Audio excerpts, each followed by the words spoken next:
with the Christmas spirit, right, within that, that atmosphere. It helped to, people made their confessions, and then you had that coming together, that joining together once again, and that uniting of the family once again. And I think that is one of the key things about Christmas.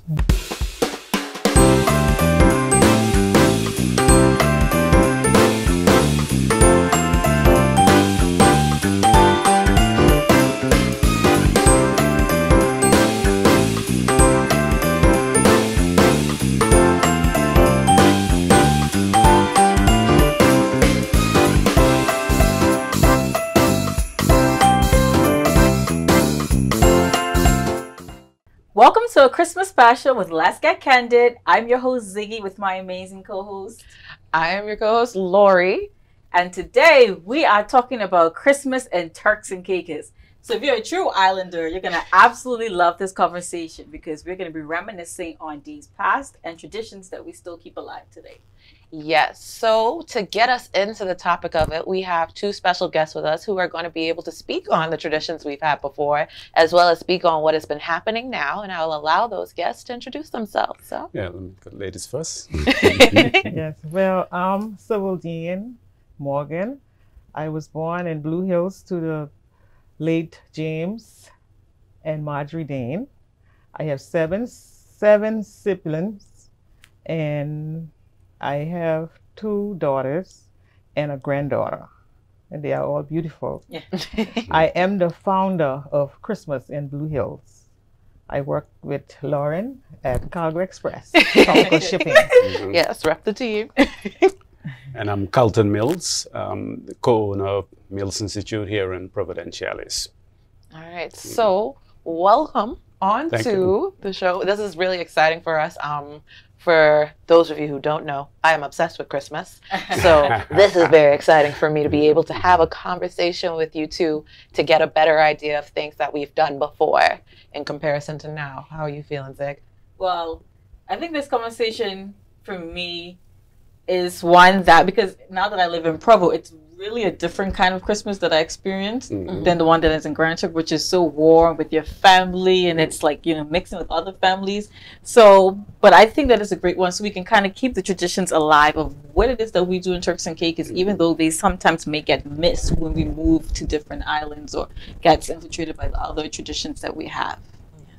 So our first question for you guys is, well, you being from South Caicos and you, Sivil, being from Providenciales, tell us, how was Christmas in those respective islands growing up?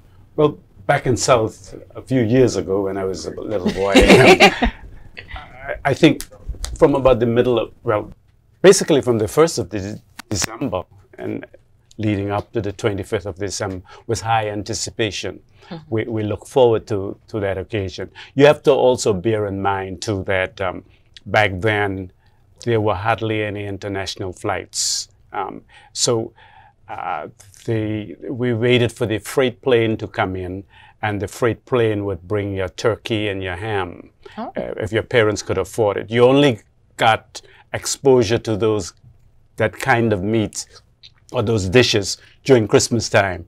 Just throughout the year, there was no ham and no turkey. And so that created that anticipation.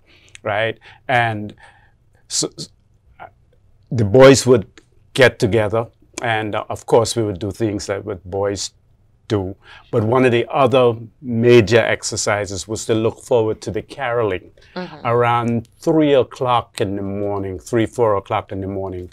Groups from the respective churches, maybe the Baptist church, the Methodist church, Anglican church, and so forth. Sometimes they came together collectively, and they would go around singing in trucks, on the back of a truck, and they would stop from house to house. They would do it by areas, because they would do it for the whole week leading up to the 25th of December.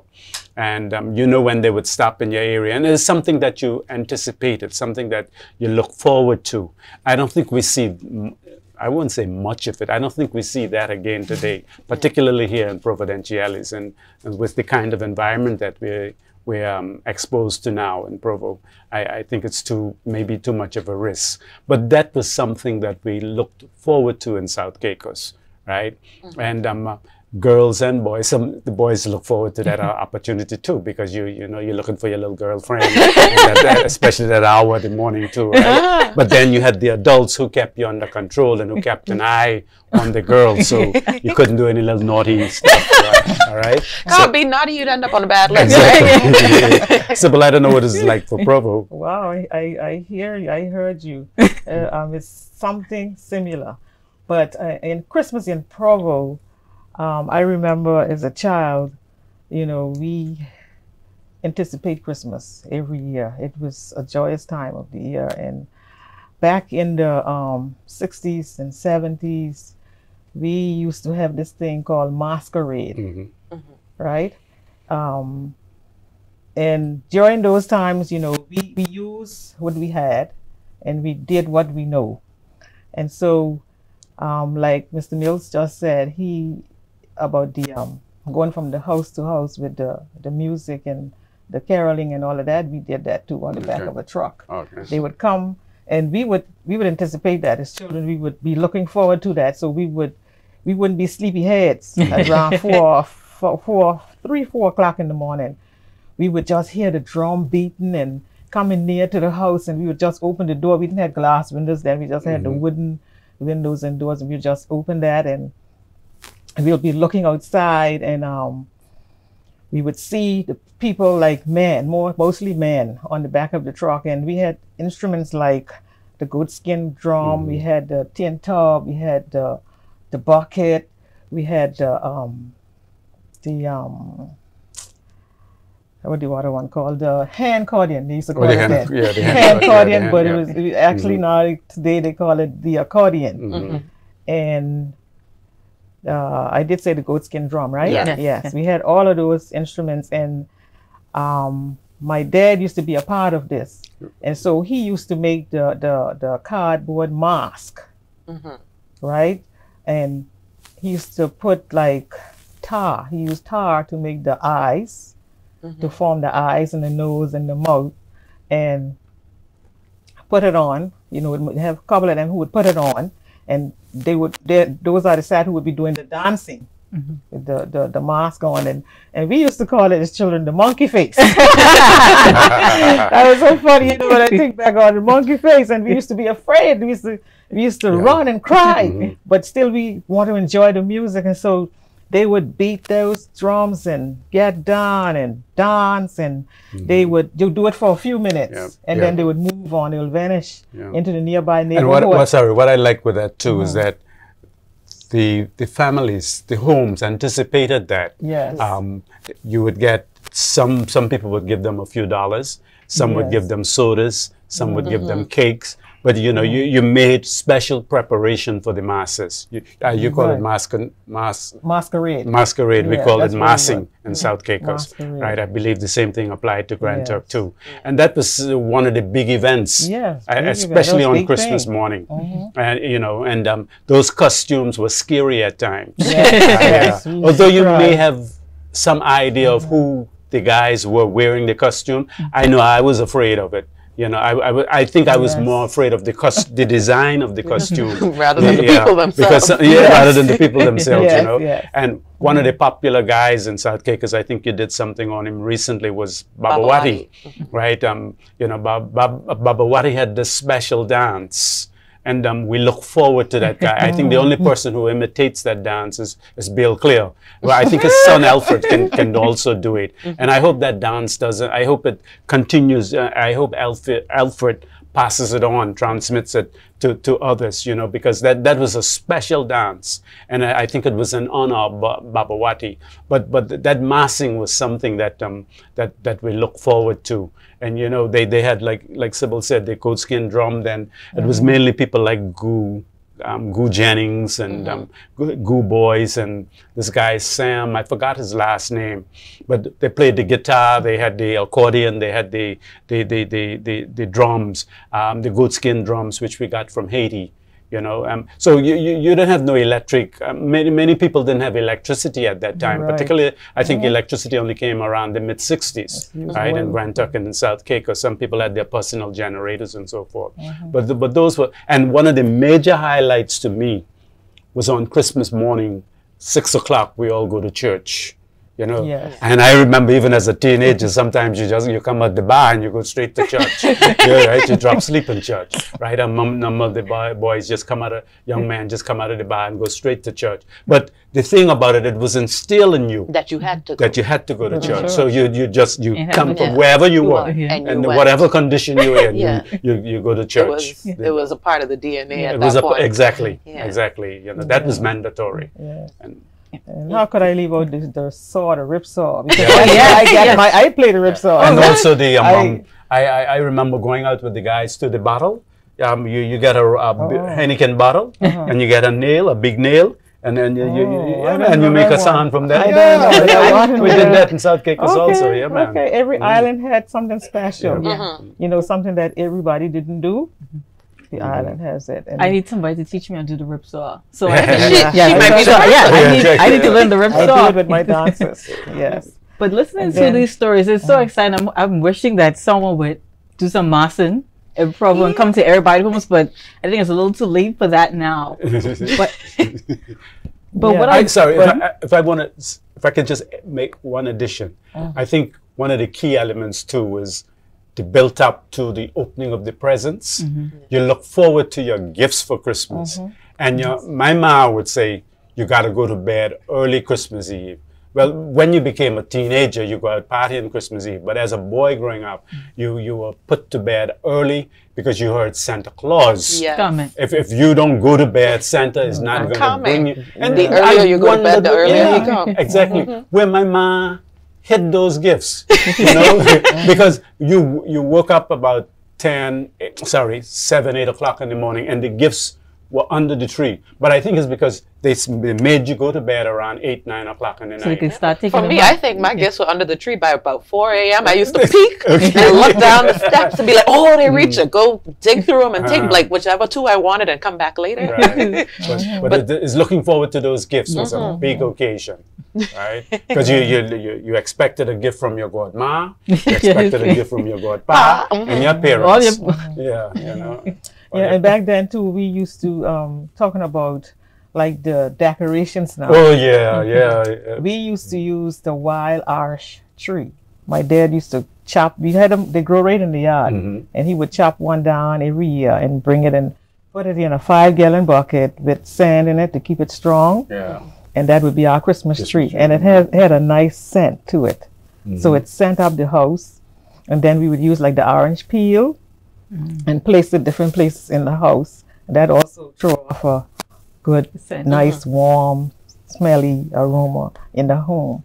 And besides those things, we had like, you know, when you open up the new tablecloth and the new curtain, you smell all those things. And I always remember those things as a child growing up around Christmas time. It was like a competition too, because your mom wouldn't want my ma to outdo her. Right. Curtains and, you know, your home was something that people talk about. Why be to Sivil them home? And they had these little cheap curtains, or they had these nice, you know, it was the talk of the town too. And the clothes, remember too, Christmas clothes and shoes. The clothes and shoes. That also was new brand shoes and new dresses. Yeah, man. Because a few people had the opportunity to go to Miami, and your parents would. I know it was like my cousin Ned Bassett and Dora Nightburn, God rest their souls. They would go to Miami and do. They probably shop for the whole community in South Caicos. You know, and then send the stuff on Turks here, and then you go to church Christmas Sunday. Man, you look forward to going to church with your new clothes on. And we had family in New York, you know, who would send stuff down, you know, so. So everyone had their own bit of tradition here and there for what they would do around the time, even though it sounds like they were both pretty similar, you know? Yes, you could hear the similarities, but you have your own spin on it in some way. Each family, each island has their own spin on it, because there's certain things you said that I think Ziggy and I could even relate to in recent times with Grand Turk. But what I want to know is, did you guys ever spend Christmas in any of the other islands? like within the Turks and Within Caicos. the Turks and Caicos. I spent Christmas in Middle Caicos. As a teenager growing up, and I had my eye on a young lady down there. I had family down in Bombara. Yeah, Middle Caicos. My mother was originally from Middle, and I would go down there, spend Christmas, and we would have a dance at the school, one of these, in the school, and Robert Hall brother Evan had this record player. We didn't have no big discos, that like, big sound system. We have a little record, and it's amazing that the sound went throughout that building. That little record player, you know, with a built-in speaker, and you know, you look forward to dancing with the girls. And I remember I coming from South Caicos, where you hold the girls sort of tight to you. I was doing that with this girl in Middle Caicos, and all of a sudden I felt this thing come between me. Her mother, when I looked up, her mother took her hands and just parted us. Like the Red Sea. Yeah, so I had a whole stretch out and hold her hand, you know, and dance. And I said, oh Lord, this woman spoiled my night. Yeah, you know, because it was fun. It was fun. But going to Middle Caicos, I think the motive was that young lady I had my eye on. But I enjoyed Christmas. You enjoyed Christmas nonetheless. Yes. Those parties. Yeah, well, those dances, what they call them, dance then. Yeah, for me, I never went to any other island Christmas time. Really? Never. I remember I've only spent one Christmas in my life in Provo, and in total spent 3 Christmases outside of Grand Turk. Okay. The one Christmas I spent in Provo, I was just like, what do Provo people do on Christmas? Yeah. Like, what happens? You know, because growing up, especially with grandparents like mine, who I consider socialites, Grand Turk Christmas has a social calendar. You start Christmas off, it is the Lester Williams Christmas tree lighting. Then you got Boxing Day Fair, the second not Boxing Day Fair, Bazaar, the second day Wednesday, second Wednesday of the month. Then afterwards, as Ziggy and I were talking about earlier, you got Boxing Day, but even before that, Christmas Eve. Oh yeah, Christmas Eve. Everyone's go up and down shopping. So I think that's where the difference kicks in for the newer generation, where, like you said, most of the gifts had to be brought in from with relatives who would have been away to either Miami or New York.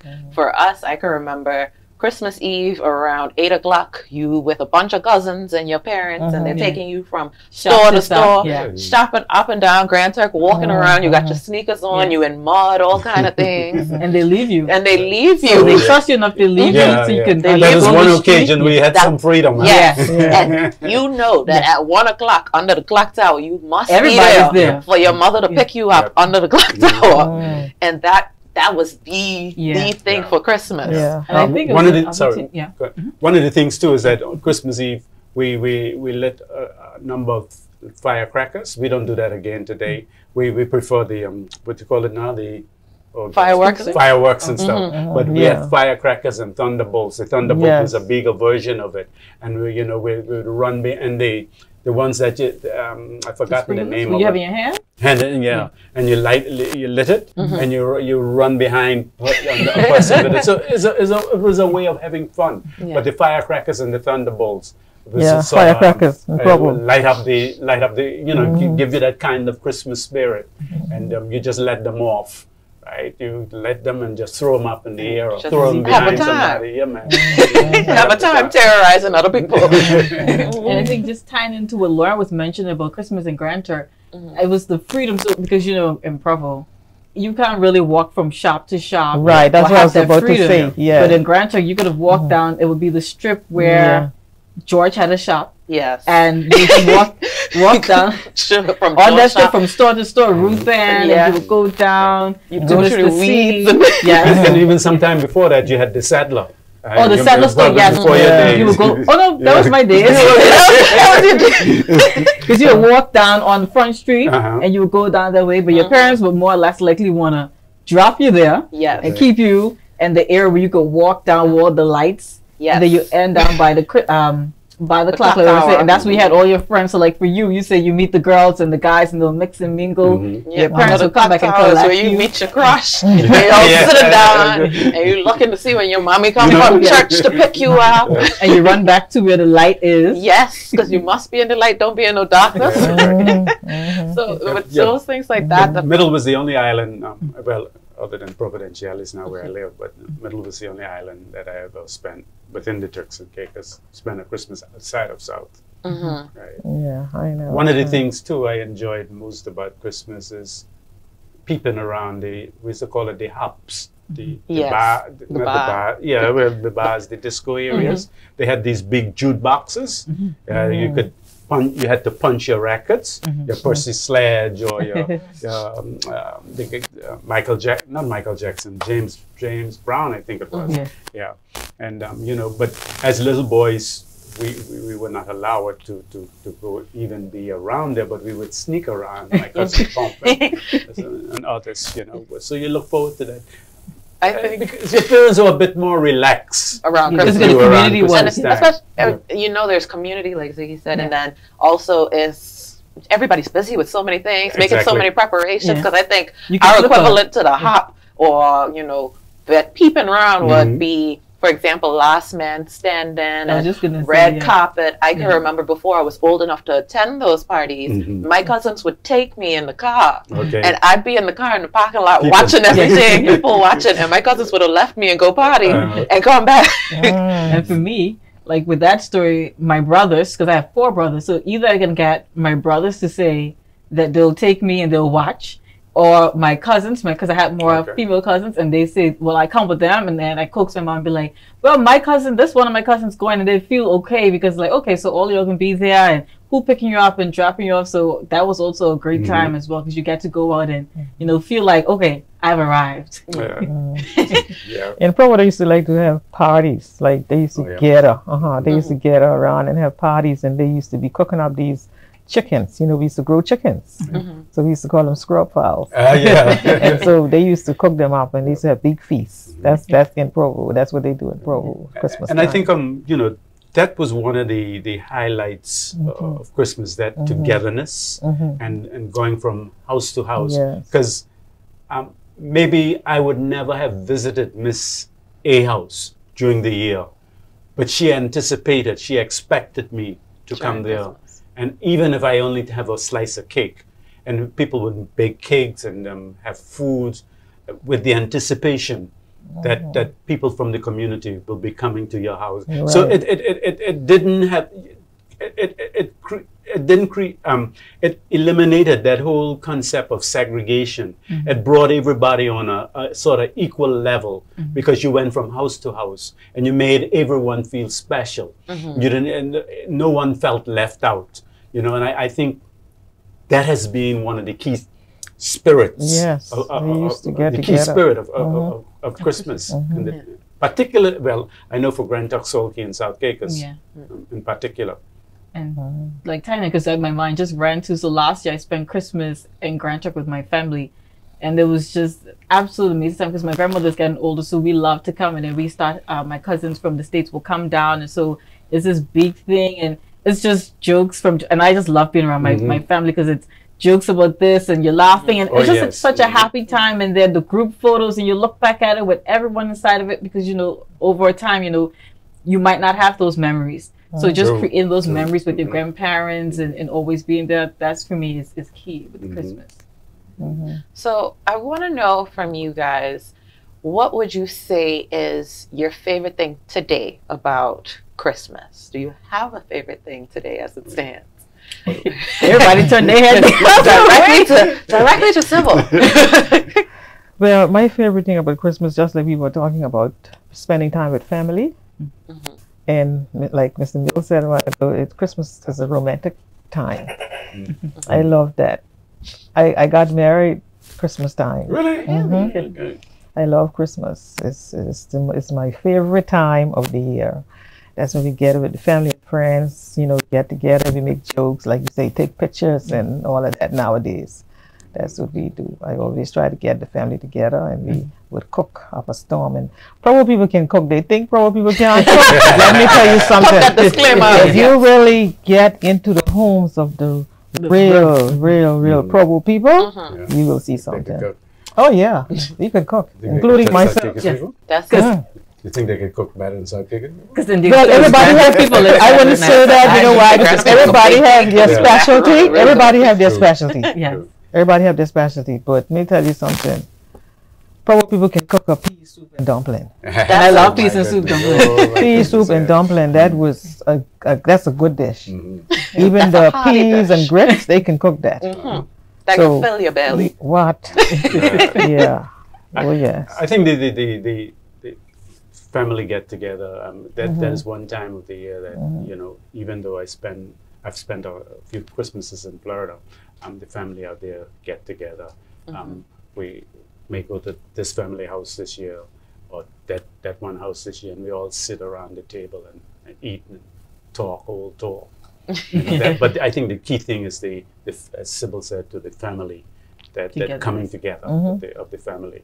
Even you may not have seen a family member for quite some time, but you look forward to that occasion during Christmas, you know, and you reminisce and all of that, right? Like even like now with my family in the you know let's say the 90s and the 2000s, we been getting together with all my nieces and nephews and all of that, and we would just, you know how we like music, right? Yep. Everybody would have a piece of instrument and we would make music and we would dance and sing, and we have recording of it because it's, you know, it's so beautiful to just sit down and close your eyes and just listen to it. It's you know, even my niece, you know, she played the guitar, and you know, of course, you know, I do the ripsaw, and even Michael and would do the drum, and Quentin, you know, he do everything, all the instruments, and Frank, he has his piece, and Cheryl and Val and all my family, we just get together and we do these of things. a musical family. Oh, Right? it's a musical family. Yes. We are all musically inclined people.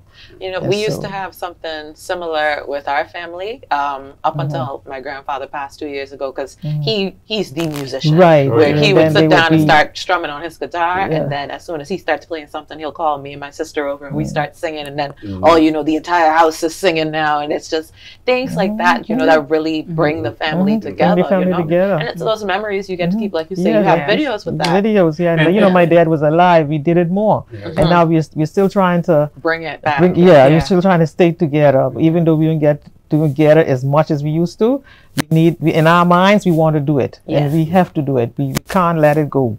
And I've seen this Christmas setting brought families not only together but helped to resolve conflicts between families.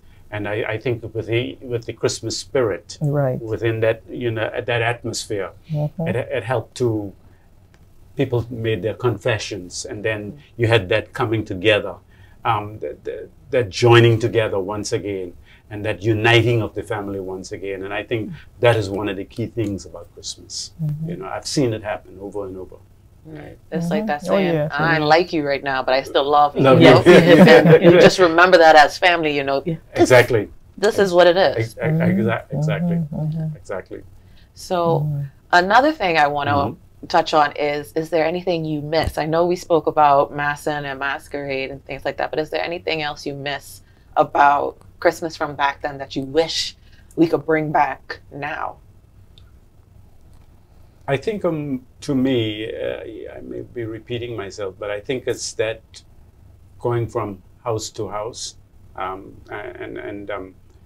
collaborating and sharing with people and understand and getting to that better understanding of what one went through for the whole year. You may not have seen that person, but you for the entire year, but you go to that person's house and you made that person feel that sense of pride, that sense of dignity, that sense of being wanted, that sense of being honored. I think that is missing now in our society, and I would like to see that. I would like to see that return, but it's difficult now with a more, you know, this more cosmopolitan, this diverse society that we have now, especially in Providenciales. But it can happen, I feel, in South Caicos and the other islands, South Caicos and in Grand Turk. I think it can happen. We have smaller communities, and that is one of that is why I admire Grand Turk so much. You mentioned that there are things leading up to the 25th of December. There's a big event tomorrow night with the Anglican Bazaar. Those sorts of things that leads up to, and I think we're missing that because our Christmas has become so commercialized now. You know, and but we're missing those traditions, and because people ask all the time, what is it about Christmas in Turks and Caicos Island that makes it Turks and Caicos Islands that make it different. And it's difficult to say it, yeah, especially living here in Providenciales, you know. But I think that is one of the things I would like to see return. Well, I think we are more exposed to the outside world now, right? Mm-hmm. So what people are doing now, instead of staying home and spending Christmas with their families, they're going abroad. They're catching American Airlines and going abroad. We became Americanized over the years, right? And so we go to America and say, oh, we're going away for Christmas, and we just go. And all we do while we're away, sometimes it's worse than over there than what it is home. You know, you go away, the only thing you do is shop, spend all your money, walk up and down, tire your legs out.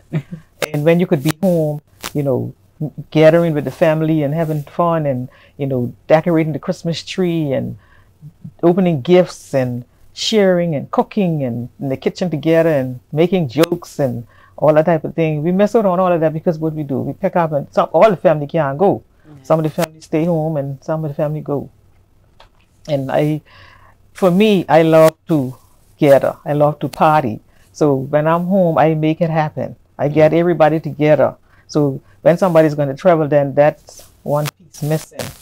So, you know, we would now with the, you know, with the way the world is going, we can get them on the phone and say, hey, look, this is what we're cooking today, and this is what we're doing. Oh, we're cooking over here too. This is what we're doing, you know.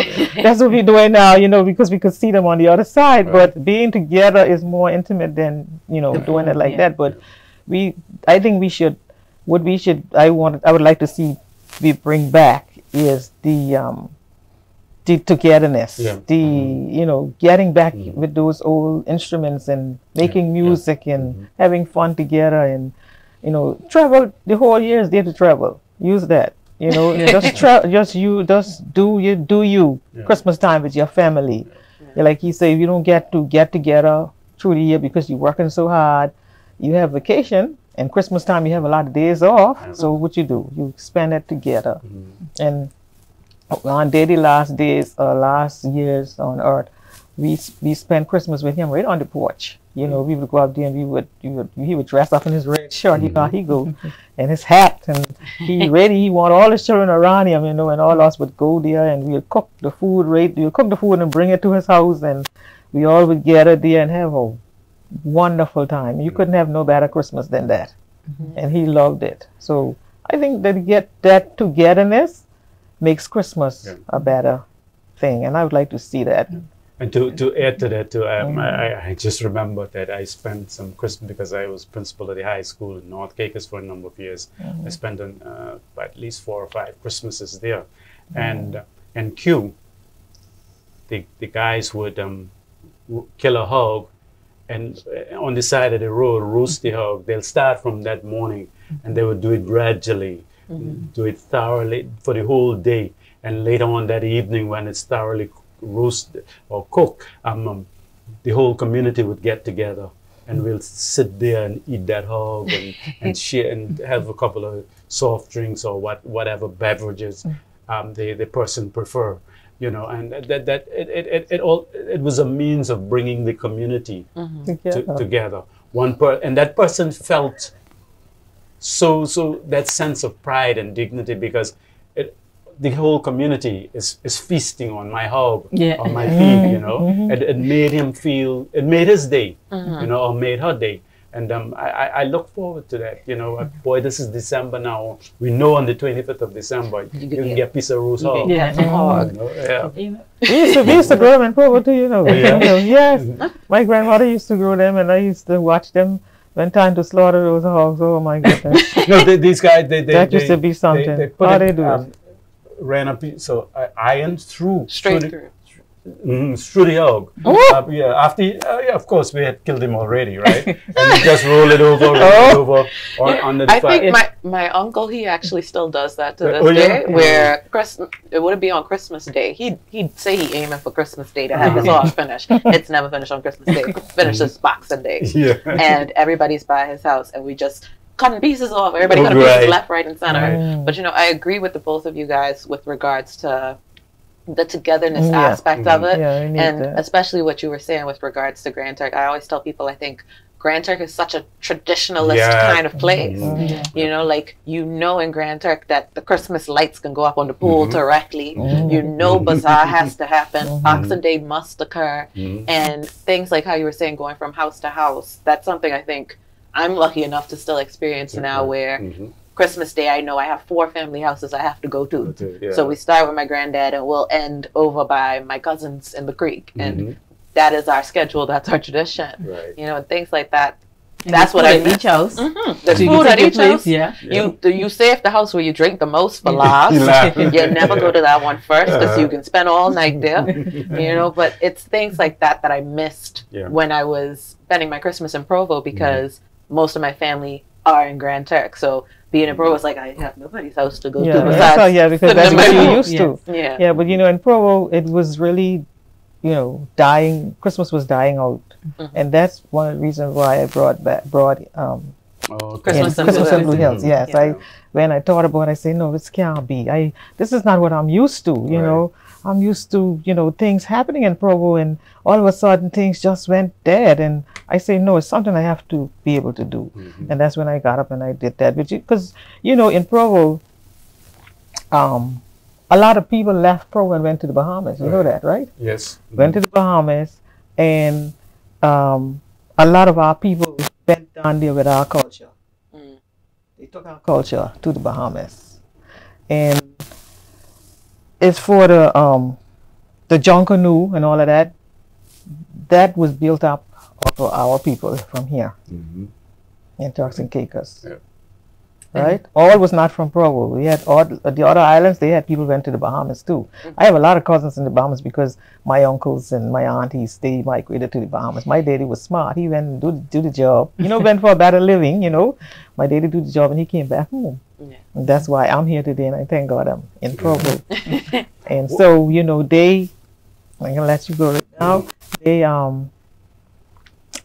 at Christmas in Blue Hills, I play a lot of culture songs, like Bahamian culture songs. You know why I do that? Because those persons are from Provo who sing the songs. Really? Oh, yeah. The Stubbs and all of that. Stubbs, yeah. Those are my family, my daddy family from the bite. So I don't have nothing about it. I don't feel no way about it. I just play those songs because that's our culture. We just went to the Bahamas. We just went to move to another place. So what you gonna do? You share it. I do Turks and Caicos songs, and I do Bahamian songs. Bahamian TI. Bahamian TI songs, right? Exactly. So that's how it is, you know. And so Christmas in Blue Hills kind of lively up things, and I'm happy that I did it. I'm happy that I made the choice to do something in Blue Hills. For 23 years now, 23 years. Wow, congratulations. This may sound weird, but to be frank with you, and honest, I enjoyed watching those older fellas. We call it get hot. Yes, when they just start doing all kinds of things, and it's entertaining. And then when they're trying to go home, and they drink it, and holding on the wall, catch that bearing. You know, it was just fun. It was all a part of the Christmas entertainment. Exactly. And you didn't degrade them because you know it's Christmas and people just let go at that point. But you know, I miss seeing that. Honestly, I miss. I would laugh. You know, and sometimes you go and you help the guy, and he asks me, "What are you helping him for?" You know where you're going. Get him mad at you. He doesn't. I remember as a child, this gentleman next door, he used to drink so much. One time he was going home, you know, they used to have these little, they call them bush roads. He was going through the bush road, going to his house, and he fell right in the pear bush tree. And I was a little girl, and I watched him fall in the pear bush tree, and I was like, I run to my daddy and tell Daddy, this man fall in the pear bush tree, and I was there trying to pick the prickle off his back. I was trying to pick the prickle. I was there picking at his back, you know. I was trying to help him, and he was out like a light. He was just fine. Because when that liquor really take you, it knocks you out and you just fall anywhere. Because many times we met people sleeping on the side of the road, drunk. We were small, we thought they was dead. Oh Lord. And you know, Poon and Johnny Olsen, we call him Poon, and Lloyd Stubbs, Broadside, would start that slap. I don't know if you heard about slap, but Mookie Bag, the days before Christmas, and you could smell when they're brewing that and all of that, you know, and that's what most of those guys, because there was hardly any Heineken. I mean, few people had Heineken, but most of them guys wanted their Mookie Bag or they slap or they Teffia from Haiti. You know? You guys, I love this conversation so much with regards to Christmas, just because it gives people who are listening a better idea of how things have changed, the things that have been cherished so much, and just to get a little more into our Christmas conversation, we have a bowl with questions written by our lovely producer. None of us know what is in the bowl, and I'm going to pass it to Sivil first to pick a question. Yes. You will have to read it out to us, and then put on the glass. You can shuffle it around. You can shuffle around, pick whichever one you shuffle. You shuffle it. Okay. I'll shuffle it for you. You shuffle it for me. I shuffle it for you. Yeah, I don't know if I shuffle. I know, but anyway, but anyway. Pick any way you like. There you go.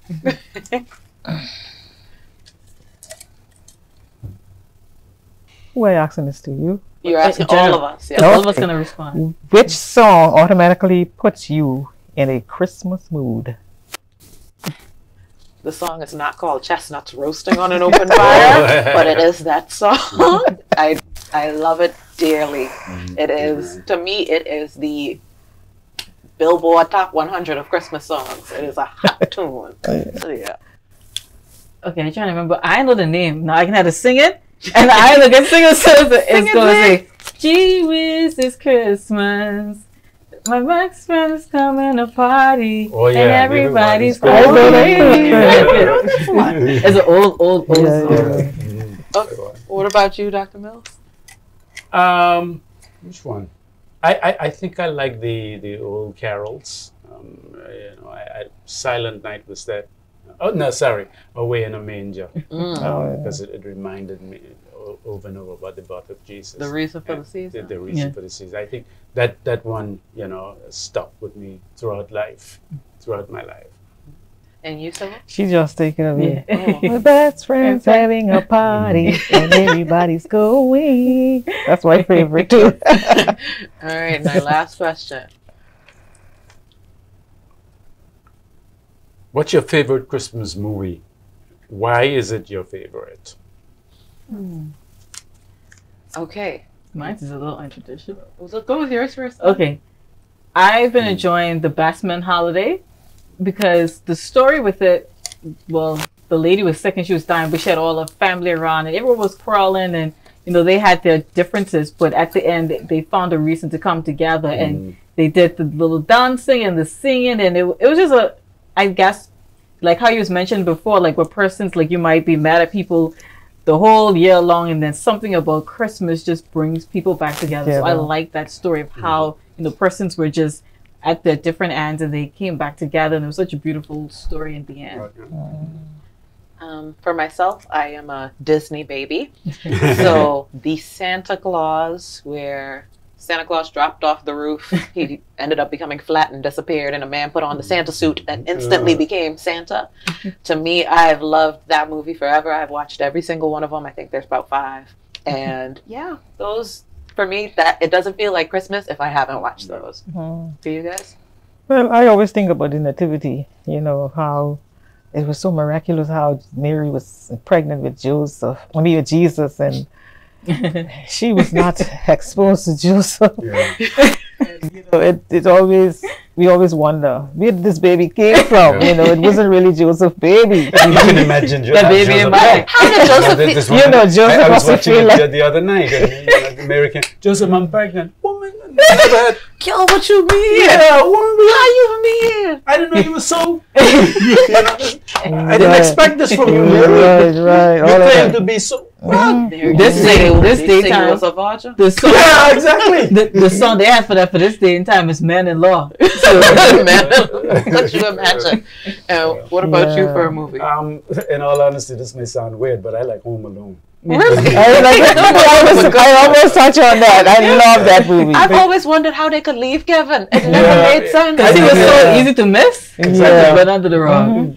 I love because it reminds me of that family togetherness at Christmas, and then how I think you were saying that, you know, we tend to give you a little slack. A lot of slack. Yeah, that's what happened to Kevin. And one, you know, so Put that in it.